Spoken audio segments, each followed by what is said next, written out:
vous faites cette coupe, vous avez ici une belle vue de la mandibule, et je reviendrai tout à l'heure sur sa forme. Une coupe un peu plus haut, on passe ici sur le maxillaire supérieur. Et là, sur cette coupe-là, les deux orbites, donc les yeux, et en arrière, vous avez deux petites choses qui dépassent ici, ce sont les oreilles. Vous pouvez très bien, un peu accidentellement, faire une coupe comme ça, vous avez l'impression que vous êtes de profil, mais si vous voyez une demi-mandibule, c'est que vous n'êtes pas du tout de profil et que vous avez ce type de coupe. Et enfin, si vous utilisez le 3D, attention, au premier trimestre, ils ne sont pas toujours très beaux, les fœtus, hein, mais c'est l'aspect normal. Et vous regardez ici les deux oreilles qui sont encore à un niveau d'implantation bas. La mandibule. Voilà une forme normale de mandibule au premier trimestre de la grossesse. Et vous allez voir plus tard que ça a beaucoup d'importance, cette forme de la mandibule. Ça a un angle aigu, elle est pointue. Ça, c'est une mandibule de 22 semaines, beaucoup plus arrondie. Et en 3D, on voit ici, comme c'est une vue latérale, une demi-mandibule. Si vous faites la... Alors, est-ce qu'on peut voir le palais au premier trimestre de la grossesse? C'est très difficile. Et ce que l'on voit le plus souvent, si on n'est pas une très bonne résolution, on a un grand trait blanc qui n'est pas forcément le palais, le plus souvent c'est le vomère. Le vomère, c'est cette partie-là, que vous voyez là, et le palais est en dessous. Donc si vous faites une coupe au niveau du vomère, vous allez voir ici cette ligne blanche claire là qui est le vomère, qui n'est pas le palais. Et en revanche, si vous faites la bonne coupe qui passe au niveau du palais, vous voyez ici le palais. On passe sur d'autres types de coups. On peut passer par les orbites avec les deux cristallins visibles. Et là, qu'est-ce que c'est? C'est le bout du nez, la lèvre supérieure, la lèvre inférieure. Il y a quelque chose d'intéressant au premier trimestre de la grossesse, malgré des sons de très haute résolution. Si vous faites l'écho à 12 semaines, vous ne verrez pas les narines. Pourquoi on ne voit pas les narines? Tout simplement parce qu'il y a des petits plugs. À ce stade-là, c'est bouché. Donc il ne peut pas y avoir de flux au niveau des narines, on n'a que du flux au niveau de la bouche. Et ça change à 14 semaines. 12 semaines, donc 12 semaines, ça veut dire que c'est 10 semaines pour les embryologistes. 10 semaines, on a déjà des mouvements de déglutition. Donc ça n'apparaît pas plus tard. En fait, on se rend compte que ça apparaît un peu plus tôt, ces mouvements de déglutition. Le crâne, s'il a cette forme-là, le visage, s'il a une forme, c'est que derrière, il y a un châssis, il y a le squelette. Donc il faut bien connaître l'aspect du squelette au premier trimestre de la grossesse, ici avec le développement de l'os frontal, le pariétal, ici le maxillaire, la mandibule, et ici une partie du temporal. Si on regarde de face, le fœtus a vraiment un aspect particulier, c'est-à-dire que les deux os frontaux sont très écartés avec une suture métopique large, très large, qui communique donc avec la fontanelle, qui a un aspect en losange très très étalé.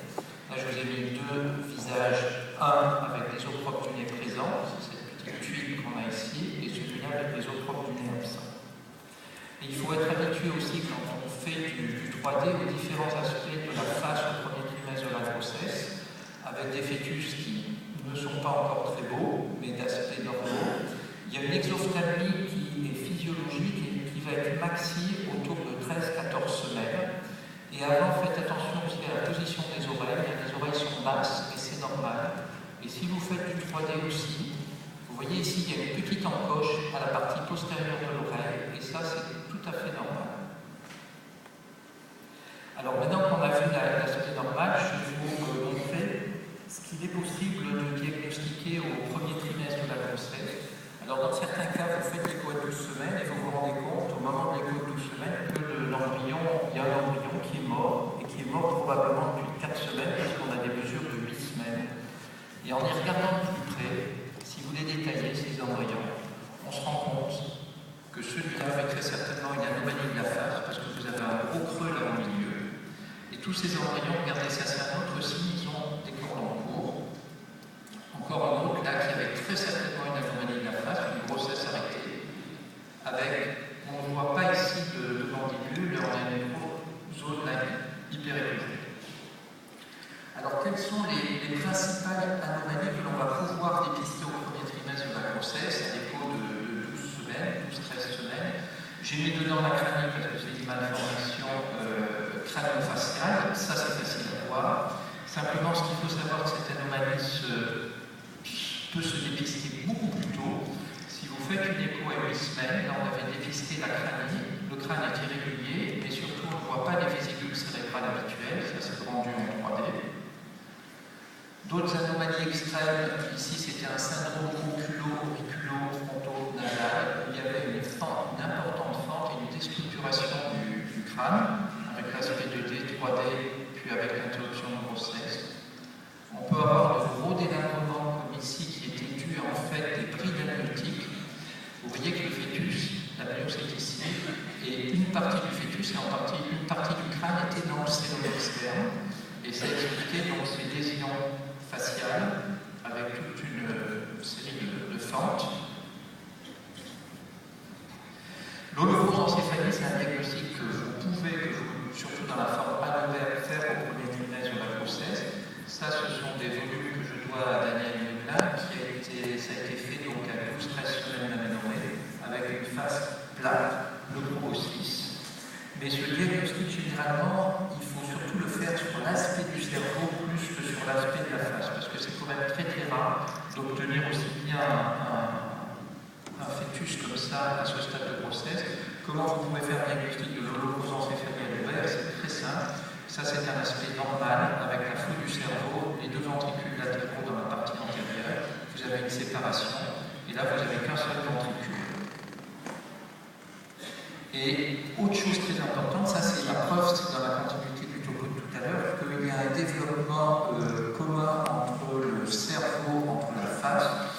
Toutes les holoprosencéphalies annulaires qui vont avoir une anomalie de développement du prosencéphale ont cet aspect-là des os frontaux, qui est très étonnant, c'est-à-dire qu'il n'y a pratiquement pas de suture métopique, et il y a un rapprochement des deux os frontaux. Dans certains cas, on a une seule pièce osseuse, alors que normalement, vous devez avoir un V ici très large, puisque la métopique est très très large. On peut faire un diagnostic très très tôt, puisqu'on m'a demandé de parler d'embryologie. Ça, c'était un aspect à 8 semaines et demie, donc d'holoprosencéphalie. On avait été alerté par un aspect d'hydrothorax précoce. Et en regardant bien, au niveau de la face, ici, on a un aspect irrégulier que l'on retrouve ici en 3D. Et surtout, on l'affirmait par le fait qu'en arrière, je vais revenir dessus, vous le voyez ici, on a la partie postérieure qui est rhombencéphale, mais quand on passe en avant, on a un ventricule unique ici. Au lieu d'avoir deux ventricules, on n'a qu'un seul ventricule. Et ça, c'était la reconstruction 3D avec nos techniques d'échographie 3D, où on voit, dans ce cas-là, le ventricule unique, et là, un cas normal, où on a bien les deux ventricules latéraux. La micrognathie, ça aussi c'est un diagnostic que vous pouvez faire au premier trimestre de la grossesse, étant donné que vous êtes obligé de faire cette coupe-là pour aller faire la mesure de la nuque, donc c'est un cliché obligatoire. Alors dans certains cas, ils ne sont pas très beaux ces fœtus, mais il y a une urgence, c'est de ne rien faire et d'attendre, éventuellement de commencer les bilans. Et là, voilà la forme de la mandibule. Tout à l'heure, je vous ai parlé de la forme de la mandibule qui était à angle aigu. Alors que dans ça, ce qui s'est avéré par la suite être un syndrome de Pierre-Robin, regardez, la mandibule n'est pas plus petite. Si on prend la longueur totale de la mandibule, elle a la même longueur, mais elle est complètement arrondie, aplatie en avant. Et voilà ce qu'est devenu ce fœtus. On a laissé évoluer, on a fait tout le bilan, on a éliminé ce qu'on pouvait. L'aspect à 12, 17, 22, 25 semaines. Vous voyez qu'au cours du temps, les signaux se sont minorés par rapport à la phase du bébé. Et là, quand vous voyez cette phase à 22 semaines, si vous faites un examen rapide, vous ne pouvez pas suspecter, vous ne pouvez pas imaginer la phase qu'avait ce bébé au premier trimestre de la grossesse. Et c'était un authentique syndrome de Pierre-Robin avec une fente palatine, et ça c'est quelques mois après, avec un léger rétrognatisme. Alors ce qui est intéressant, c'est que sa femme, elle avait fait un Pierre-Robin, mais un an avant, elle avait fait une grossesse arrêtée, j'avais gardé les volumes, et en regardant les volumes de cette grossesse arrêtée, le fœtus précédent, l'embryon à ce stade-là, avait aussi une anomalie de développement au niveau de la mandibule, parce que là, c'est pas du tout la forme habituelle que l'on devrait avoir. Quand on a ces micro-rétro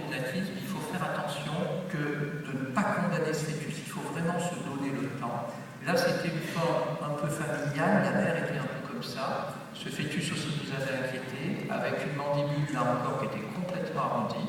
Et voilà l'évolution dans le temps, avec même un visage qui était assez inquiétant à 16 semaines, parce qu'on avait un philtrome bombant, et l'aspect à 32 semaines, et un bébé qui était normal à la naissance, et qui, lui, n'avait pas de forme palatine. Mais ça peut revêtir toutes les formes. Ici, c'est une translocation 18 qui avait plein de signes en fait de trisomie 18, avec en particulier des mains mottes, rétrognatisme, et quand on le voit ici, il a vraiment une tête de batracien. Voilà son profil. Et si vous le comparez à l'authentique syndrome de Pierre Robin que je vous ai montré tout à l'heure, c'est exactement le même type de profil. Et enfin, c'est le même cas. Ici, alors ça je vous montre, c'est le Pierre Robin de tout à l'heure. Je suis désolé, ça aurait dû être sur la diapo précédente. Pour vous montrer l'image à 15 semaines, vous voyez la position de la langue, ici, qui au lieu d'aller en avant, a tendance à se développer et à avoir surtout un trajet vertical. Alors qu'à 15 semaines, la langue devrait être bien entre le maxillaire et entre le palais et la mandibule. Enfin, il y a d'autres situations où on peut avoir des rétrognatismes, mais ça, c'est un peu mal formé. C'est une triploïdie avec un signe majeur qui doit vous permettre de faire le diagnostic, c'est qu'ils ont une tête de taille normale, mais ils ont un tout petit abdomen. Là-dedans, ce qui est anormal, ce n'est pas la taille de la tête, c'est l'abdomen. Enfin, on va terminer avec les fentes. Est-ce qu'on peut voir les fentes au premier trimestre? En théorie, oui, puisque quand on arrive à 12 semaines, le visage est déjà complètement formé. Dans ce cas-là, c'était facile, c'était un bébé qui avait une holoprosencéphalie, la face était plate, il n'y avait pas de proboscis, mais ici, il n'y avait pas de dilatation, il n'y avait pas de liquide dans les ventricules. Mais en revanche, on voit bien ici un plexus choroïde commun qui n'est pas séparé en deux. Il avait une fente médiane, donc ça oriente plus dans la trisomie 13, et vous avez ici la fente qui est osseuse aussi au niveau du maxillaire, et là encore, la fusion des deux écailles frontales. Alors une fente isolée lors d'un examen de dépistage de tomber dessus, c'est quand même une situation assez rare parce que c'est pas facile à voir. Là, ça avait été vu par l'onde vaginale. C'était un fœtus qui avait une double fente labiale, mais qui avait une fente unilatérale au niveau alvéolaire et du maxillaire, donc ici. Et ça, c'était l'aspect 3D. Alors on pourra peut-être en discuter après, mais ça c'est le gros problème de ces diagnostics qui sont faits trop tôt, parce que si on fait ce type de diagnostic à 12-13 semaines, des fois la patiente peut nous échapper, comme c'était le cas pour ce fœtus-là, et terminer par une IVG avant qu'il y ait toute information et conseil génétique. Ça c'est un autre cas de découverte fortuite de fente au premier trimestre de la grossesse, ici. Avec l'aspect de profil. Alors, est-ce que de profil, vous auriez pu le suspecter? En regardant bien, on se rend compte que quand vous faites ce mouvement de balayage de droite à gauche, à un moment donné, on voit un petit ressort, on voit un petit défect ici. Et voilà l'aspect en 3D. Alors, à partir du moment où on sait qu'il y a la fente, on va essayer de faire le diagnostic le plus tôt possible, d'être le plus complet. Donc, on était capable de dire à 12 semaines que c'était une fente labiale. Et au niveau du maxillaire supérieur, le palais, c'était un peu trop tôt pour la fermer, mais c'était une forme labio-alvéolo-palatine complète et qui a été très bien pris en charge par la suite et très bien accepté. À partir de quand peut-on faire des diagnostics de fente? Je vous ai dit qu'à 10 semaines, le fœtus était complètement formé. Donc j'en ai trouvé une à 10 semaines et 3 jours d'aménorrhée. Comment j'ai pu le dépister? Tout simplement, c'était une femme qui était venue pour des métroragies, parce qu'on ne fait pas d'écho à ce stade de grossesse, clarté nucléaire augmentée. Vous avez un profil qui n'est pas très régulier ici, et en regardant bien, ici, on voit, c'est la coupe du maxillaire supérieur, on a l'impression qu'il est en 3 parties. Comme dans ces cas-là, je n'ai pas ce crible, quand j'ai une nuque épaisse comme ça, il avait aussi une cardiopathie, on voyait